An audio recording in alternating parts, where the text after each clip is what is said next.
I gave you all I own, put you on this golden throne, but I'm a little stronger now. What's up, ego hackers? Welcome to the C.S. Joseph podcast.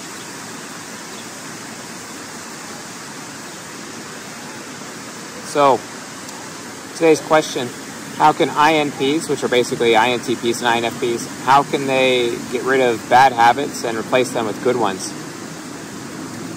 This is a very complex question, but this question is mostly answered pretty well in Season 19. Season 19, you have to go to csjoseph.life/portal to get access to it.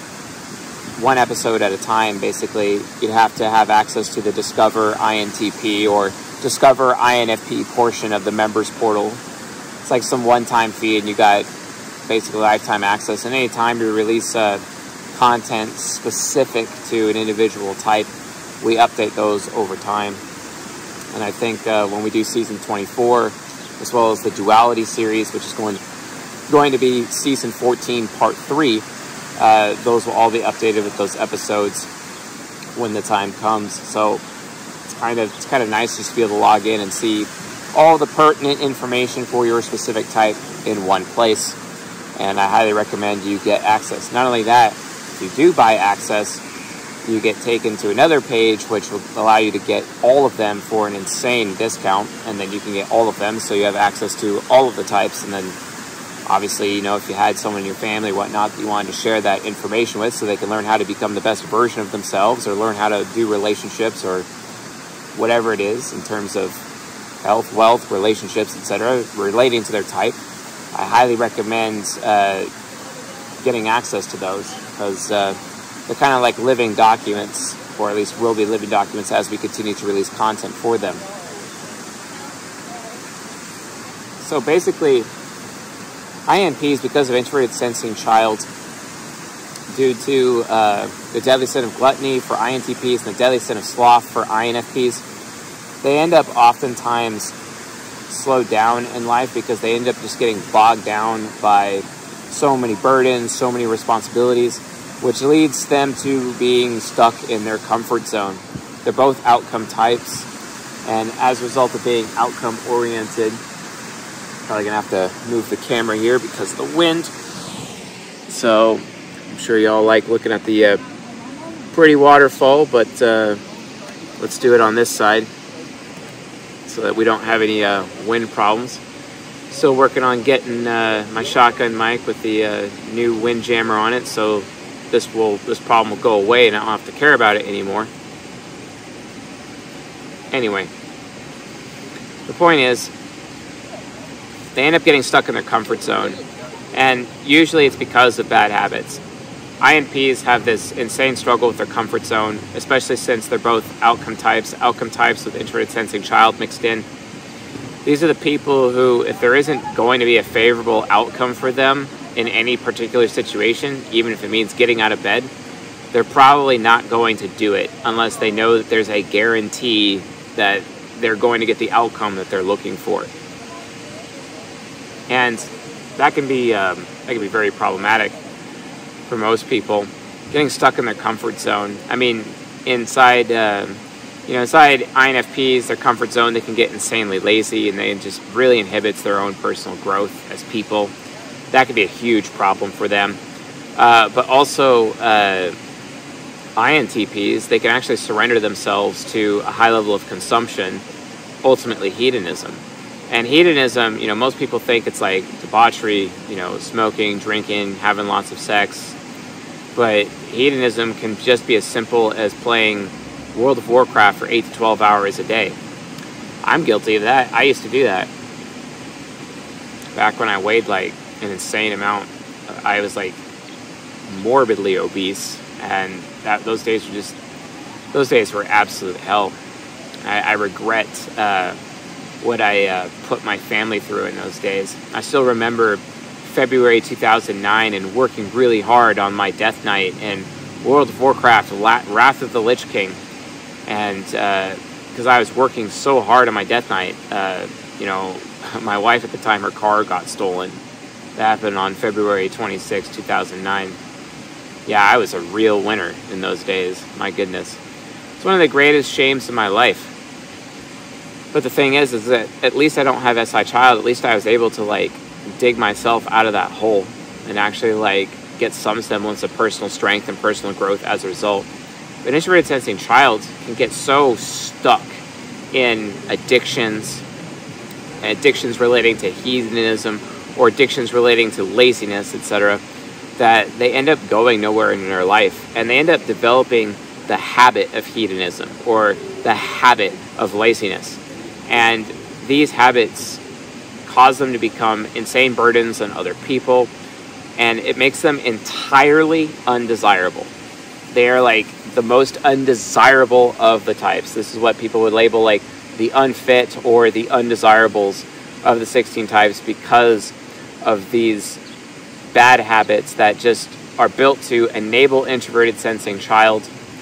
Because, you know, from the INTP perspective, it's like, there's nothing left to discover, why should I bother? Or if INFP is like, if there's no power or authority in it for me, why should I bother? So they end up giving up. And INTPs give up on life, so they just turn to hedonism. And INFPs give up on life, and they just turn to laziness, basically. To the point where they just literally just don't do anything whatsoever, and they just surrender themselves to decay over time. So, you know, INTPs decay via consumption versus INFPs decay by, like, literally not doing anything. You know, like, for example, if a river stops flowing, you know, everything dies in it and around it. Same thing goes with an INFP's life. If they stop moving in their life, they'll basically freeze and turn into like a stone cold gargoyle, and it ultimately leads to death. That's just the way it is. INTPs, their track to death is that they'll consume themselves to death, to the point where they'll just have like so much. I mean, like, for example, out of the 16 types, the types that are most likely to be obese are actually INPs, statistically. So they're constantly, you know, having to deal with that struggle. And again, it just comes back down to bad habits that are built around hedonism and laziness. And those bad habits really come as a result because they're like, oh, there's nothing left to discover, or there's no power and authority for me to gain, so why bother living, right? I mean, this is kind of like, in effect, to a point, like a slow suicide that INPs end up having as a result of these bad habits in their life. And men, women, it doesn't matter. They all have this problem. Like, they all struggle with this. And it's just terrible. It's like, it's completely ridiculous just to watch these people just self-destruct over time. And, like, it's funny because, like, I know a particular INTP who is so stuck in hedonism. You know, everything in his life, it's all about his Discord friends. It's all about his MMORPGs. It's all about his marijuana. He does a little bit of shrooms here, a little cocaine there, you know. But at the end of the day, like, it's all hedonism to him, and he has all these huge bad habits. He even, like, there was a time where, like, I worked with him for a little bit. And he's got all the raw talent in the world to become an engineer, but, like, really at the end of the day, he's just ultimately decided to be a worthless human being because of these bad habits relating to hedonism. Because he's stuck in his comfort zone. What's even worse is that as they get more familiar with their comfort zone and familiar with their bad habits, they end up, when confronted in situations where they are forced to develop better habits, when they are forced, like, for example, what happens, you know, when his parents finally kick him out? Is he actually going to be able to stand up on his own? Is he actually going to be his own man, his own person? No.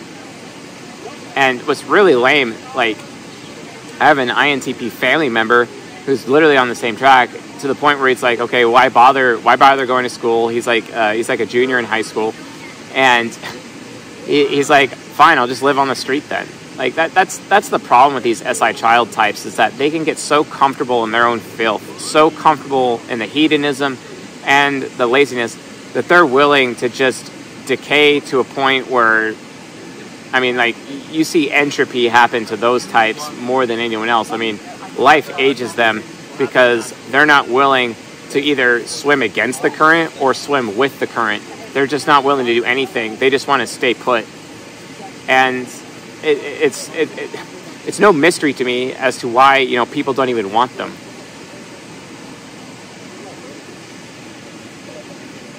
Like, it's no mystery whatsoever. Of course no one wants them. Of course no one desires that. No one's going to want a relationship with them. No one's going to want to hire them. They're literally nothing more than a burden. And they don't care. They don't care, especially like an FI demon. Do you think they care? And, you know, an INFP is content to just lie to themselves with their TI demon. So they also don't care because they're just going to lie to themselves and live in their little dream world, their dream world of fantasy that has no basis in reality whatsoever. And if you even try to, like, shatter their ego investments to kind of wake them up, that'll just make them worse. Way worse. Even to the point of, like, suicide. And you're already, like, can make the argument they're kind of being suicidal as is with their behavior. You know, if you think about it, because it really is the path to self-destruction. Their laziness is a path to self-destruction as much as an INTP's hedonism is a path to self-destruction. It all comes from these bad habits. So how do they break out of the bad habits? Really, there's really just one way. It's trial by fire. Trial by fire is the answer. They have to be willing to focus everything they have on their fears. This is one of the reasons why Robert Greene, who is an INP, co-wrote with 50 Cent the book, The 50th Law. And I highly recommend every INP out there read the book, The 50th Law. The 50th Law is important. And the 50th Law of power is the law of fearlessness. They get so stuck in their comfort zones, they get stuck in their hedonism, they get stuck in their laziness that they're afraid to actually leave those comfort zones. And then they succumb to this debilitating fear where they're literally like going nowhere in their life. They're too afraid. And the only way to move forward is for them to confront that fear. They have to put themselves in that comfort, take themselves out of that comfort zone, force themselves where it's like, hey, you have to go in the situation. There you go. It's kind of like the rite of passage, where the man of your own village throws you over the waterfall and leaves you for dead 5 miles in the middle of the night away from home. They just threw you over a waterfall at 2 a.m. and just to see, you know, if you're even capable of surviving. So literally, INPs need to be put into a position. They need to put it into themselves, or society needs to force them to be in that position, or family needs to force them to be in that position where they are literally confronted with their own survival. And it's literally that fight for survival is how they break the habit, how they break these bad habits of hedonism and laziness in their life. It's literally that. The best thing that I would recommend to the parents of that INTP that I know who loves him some drugs, loves him his Discord community, loves him his video games, more than actually being a capable engineer, for example, I would literally tell his parents, dump him on the street. Literally evict him and have nothing to do with him. Why do you think birds kick out their chicks right out of the nest to force them to fly? Like, this is why INTPs, for example, have the whole mother's basement, bullshit archetype attached to them. You know, it's literally for that reason. They just have to go. You have to force them out, or they have to somehow get over their own fear and force themselves out and go through that rite of passage where they are completely out of the house, where they have their entire support structure ripped out from under them. And it's so funny because, like, you look at INPs often become other people's support structures, especially in relationships. So the INFP becomes the power support structure in relationships, whereas, or let's say the power structure of relationships, whereas an INTP becomes the support structure for relationships. And oftentimes INPs, you know, when they're unhappy in relationships, they will rip the chair out from under other people and just be like, yeah, too bad, so sad, get over yourself, it is what it is. You made me uncomfortable, you made me feel unsafe, this is what you get. Well, the thing is, they're really just projecting themselves on other people because that's exactly what they themselves need to happen to them in order for them to grow up, in order for them to break the habit. oftentimes I've told INTPs, just, hey, go move to another country where you don't speak the language, have zero experience with, and just do this shock and awe thing in your life and see if you can survive. And that right there will rip all the fearlessness away. And the act of surviving itself will break you of all the bad habits. Like, literally, folks, stop lying to yourselves. Just stop lying to yourselves. And if you're family to these people and you're providing that support structure, or to these people at all, rip it out from under them. Throw them out of the nest and see if they fly. It's the best thing that will ever happen to them. They will literally thank you for it later in their life. INPs, if you have to do this on your own, read The 50th Law by Robert Greene for inspiration. Robert Greene is an INP like you. This is something he had to do, and he really identified with 50 Cent's story, 50 Cent, and everything that 50 Cent had to deal with. And from Robert Greene's point of view, it's like, wow, 50 Cent had it real bad and I had it real good, but where am I going in my life? This is somebody who has it way worse than me, but here I am being a lazy bastard. What the hell?